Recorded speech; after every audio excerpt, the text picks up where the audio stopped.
Hello and thank you for joining us for today's edition of Reporters. Now, since the beginning of the year, illegal crossings at the US-Mexico border have surged to a 20-year high. Many believe this surge is the result of President Joe Biden's promise to ease the restrictions on immigration put in place by his predecessor, Donald Trump. Well, most of those attempting the perilous journey are men, but there are also families and unaccompanied minors. Well, in the Rio Grande Valley, the authorities are overwhelmed by the surge and local residents are worried. Well, before we start today's report, I'm joined by France 24's Fanny Allard, who is in the United States and who made that report. Thank you so much for joining us, Fanny. Just tell us, first of all, what was it like filming that report? Well, the conditions were pretty intense. It went very fast. I first went to the place where the state troopers were stationed and where the migrants are usually crossing. But when I first came there, the water was too high, so I didn't see anybody crossing. I only saw pickups on the other side of the river. I came back at night at 3 in the morning because that's when most of the crossings happen. And indeed, a few minutes after I arrived, first group of 3 single men showed up, then a family of Haitian, and then this group of a dozen Venezuelans who you're gonna discover in the report. It was very impressive and very moving as well, because we as journalists are here to tell the story, of course, but it's always very delicate to film and ask questions to people who just risked everything and went through what's probably the most difficult journey of their lives. Okay, well, thank you very much indeed for that, Fanny. We'll be speaking to you again in just a moment, but let's now watch your report.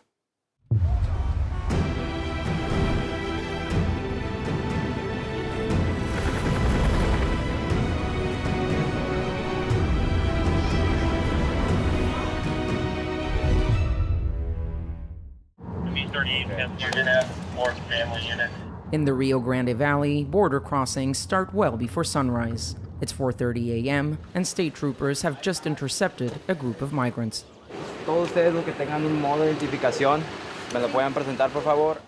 These men and women have just crossed the border illegally. Mexico is a few hundred meters away. In Valverde County, border crossings happen daily but surge during the weekend. ¿Cuántos de ustedes menores de 18? 18. Okay. 14 y 12. Esta es una familia. Esta es una familia. Esta es una familia. Okay. This family is from Venezuela. They traveled by bus through 7 countries to make it to the U.S.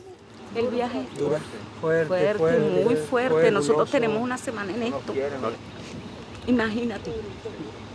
Todo lo que ustedes no oyen noticias de Venezuela, todo lo que está pasando el gobierno. No. El gobierno está acabando con todo. Nos quitó el trabajo porque somos opositores y somos seguidores, perdimos la bolsa de comida, la gasolina hay que pagarla en dólares, no hay beneficios. Okay. No hay medicina. No hay medicina. Miriam Nunez is the eldest. The 61-year-old traveled with her son, his wife, and their 4 children. It was her idea to come to the U.S., so she thanks God they made it safe and sound. Gracias, Señor. Muchas gracias, mi rey. Bendigo la tierra de los Estados Unidos, Señor, por recibirnos, Padre. Muchas gracias, mi Señor. Muchas gracias, Padre, porque fuiste mi guiador. The other people in the group are also from Venezuela. Just a few hours ago, they didn't even know Miriam and her family. They met on the Mexican side of the Rio Grande and crossed the river together. There are 15, and apparently it's a total of maybe 50, I want to say. And they were saying the rest of the group, they just kept walking that way on Peñavera. So I don't know if the other 2 got them. They got them. Okay. After arrests are made by state troopers, Border Patrol takes over. They count the children, single men, and families. And they take some first safety measures. Empezando, quítese las cintas de los zapatos, las cachuchas, aretes, collares, pulseras, todo eso va a las mochilas. In South Texas, most law enforcement agents speak Spanish, and they're often from immigrant families themselves. A few bags is all these migrants have from the country they left behind. They're taken to a processing center where their asylum application will be reviewed. A scene all too familiar at the US-Mexico border, even more so since Joe Biden took office. Back in Washington, Republicans accuse the Biden administration of minimizing the situation at the border, which they call a full-blown immigration crisis. Since the beginning of the year, illegal border crossings into the U.S. have surged, reaching a 20-year high. Democrats, however, claim that while immigration is a real issue, it's been a long-standing one. We saw that in 2014 under Obama. We saw that in 2019 under Trump, and now we're seeing this under Biden. So this is the third surge in the last 7-8 years.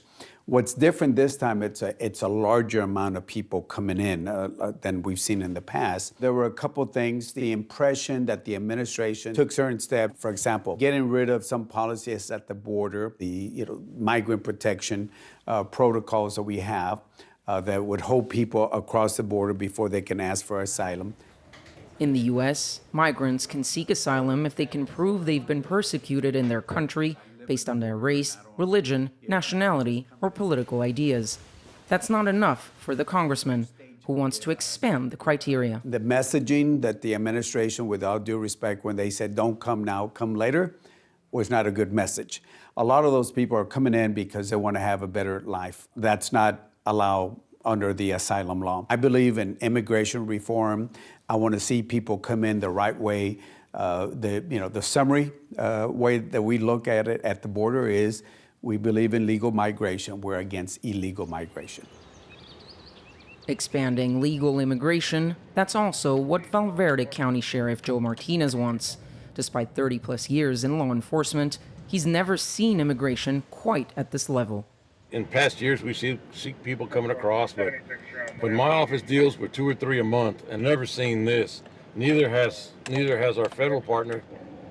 There are 24 deputies to cover an area of about 20 million acres that shares 177 kilometers with the Mexican border.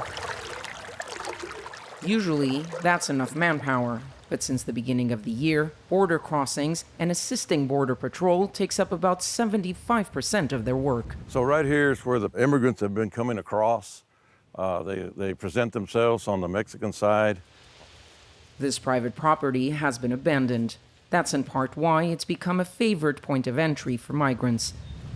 But it's also because here, the Rio Grande is relatively narrower, a smaller danger to cross in hopes of a better life. Right now, there's people fleeing their countries because their government is a threat to them. They're not safe in their own country, so they're looking for a better way of life in the United States. So that's why these people are making this journey, and hopefully they get that opportunity. We are a country of immigrants ourselves. It's heartbreaking that there's no easy solution to the problem that presents itself. Sheriff Martinez is a Democrat, but he is critical of how politicians on both sides use immigration for political gain instead of finding solutions. I would call it a crisis. People are dying. This administration has sent the message out that they're going to be more lax. There's going to be more an opportunity to come to the United States.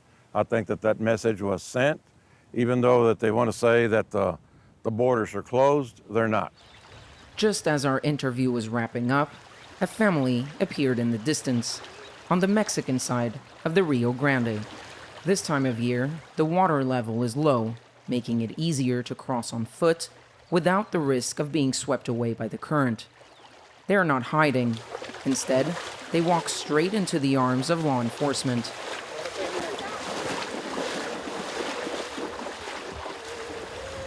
Exhausted, but relieved, this couple and their child know that they finally made it on U.S. soil.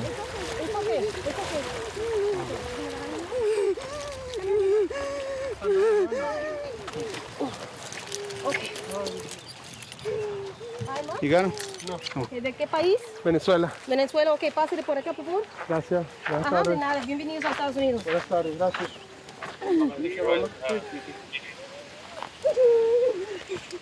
Rosario and Enrique left their home about a year ago.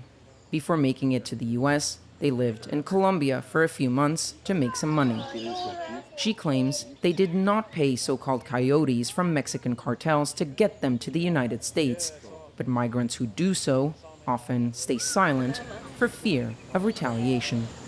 Ya estamos en eso, vamos a empezar el proceso el proceso legal, ¿sabes, no? Y bueno, nos estamos comunicando. Chao, papá, nos vemos pronto.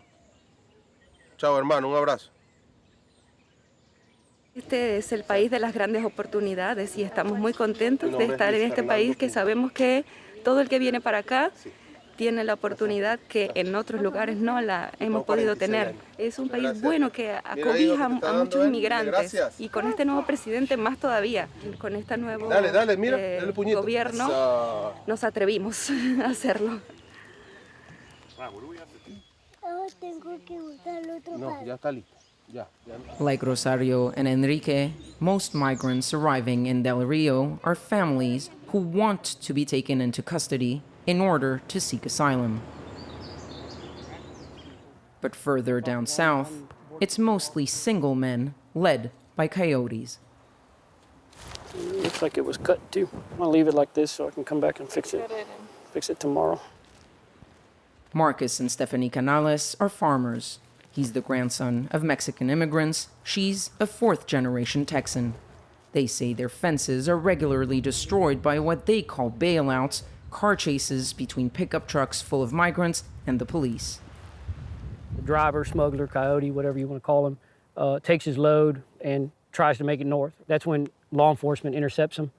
And once law enforcement intercepts them, then they're trying to evade the law. So that's when they bust through the fences, the gates, run as far as they can, and jump out of the vehicle either by wrecking the vehicle out or when the vehicle comes to a stop. And that's the bailout. They jump out at that point and run every which direction. Sometimes it can be 4 or 5 people depending on the vehicle. A lot of times it's 10, 15, 18. One vehicle had 35, not far from us, had 35 in that vehicle. So they pack in as many as they can because that coyote's getting paid per person. Yeah. So as many people as they can pack in, that's more money.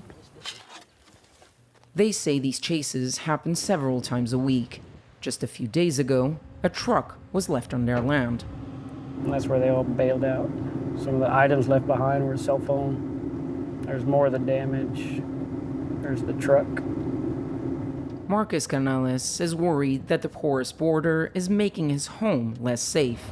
In this county, arrests have surged since the start of the year. 3 days ago, caught a guy. Yeah, he was convicted felon, wanted for rape, and he was trying to come back, and he got caught with the group. And I mean, they're not all like that, but if you're in the middle of nowhere, which we are, I mean, obviously you can see how thick it is. 10, 15, like my wife said, 15 people come up to you. Who's good, who's bad? I don't know, because I don't know you. I have no idea. Stephanie Canales raises cattle on the farm. Hello, ladies. She was born here and never left the area. She's used to seeing border crossings, but she feels they're getting out of control. We are all for legal immigration to this country. I'm very much for that, but we cannot just let people walk over here not knowing exactly where they're from and what their intent is once they cross the border. A lot of landowners, ranchers all along the border feel like the current administration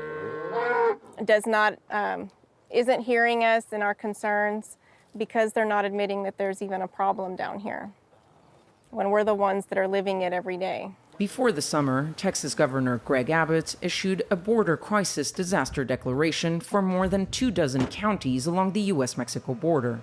His security plan includes restarting Donald Trump's border wall project. In Del Rio, we meet Miriam again. She's being helped by a local group as she waits to be reunited with the rest of her family, still in police custody. Pero él lo están chequeando allá y lo traen en la tarde. Pero ya yo estoy lista. Democrats and Republicans have been tearing each other apart over the border, turning a humanitarian crisis into a political one, with immigration expected to once again be a key issue ahead of the 2022 midterms. Okay, that report we just watched was filed by France 24's Fanny Allard, who joins me again from the United States. Fanny, congratulations on that report. I mean, the border between Texas and Mexico is thousands of kilometers in length. Why did you choose to go to the city of Del Rio? Well, to be completely honest, that's not where I was first headed. I first sought to go to El Paso at the very southwest of Texas because it is a big city facing Ciudad Juarez in Mexico, and where Border Patrol has a lot of facilities and organizations helping migrants are big. So contacting those organizations, I realized the story was not there because it is indeed a big city, very controlled.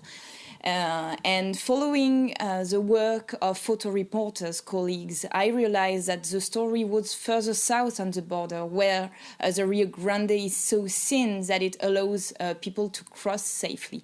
Photo reporters are often the first to witness the news, and thanks to them, I went there. And Fanny, we sometimes hear people talking about a migration crisis with reference to what's happening on the US-Mexico border.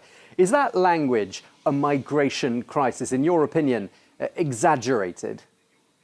Well, it is very controversial precisely because it is a partisan issue. If you call the situation a crisis, then you're immediately considered someone against immigration and a conservative. Reality on the ground is far more complex, and I hope that I was able to show it in the report through the testimonies of the sheriff and the farmers.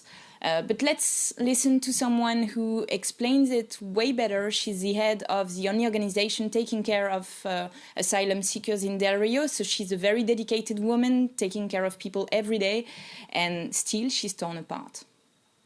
It's not about being for or against immigration.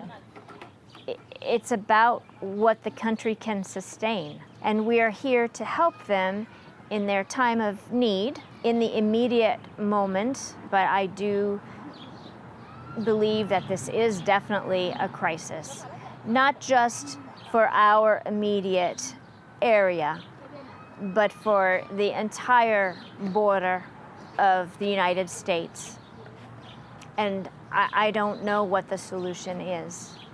Okay, well, thank you very much indeed for sharing that with us. France 24's Fanny Allard, thank you for speaking to us, and thank you as well for your report. Well, that's all we've got time for this edition of Reporters. You can watch many more reports on our website, france24.com. Thanks for watching, and we hope to see you again very soon here on France 24.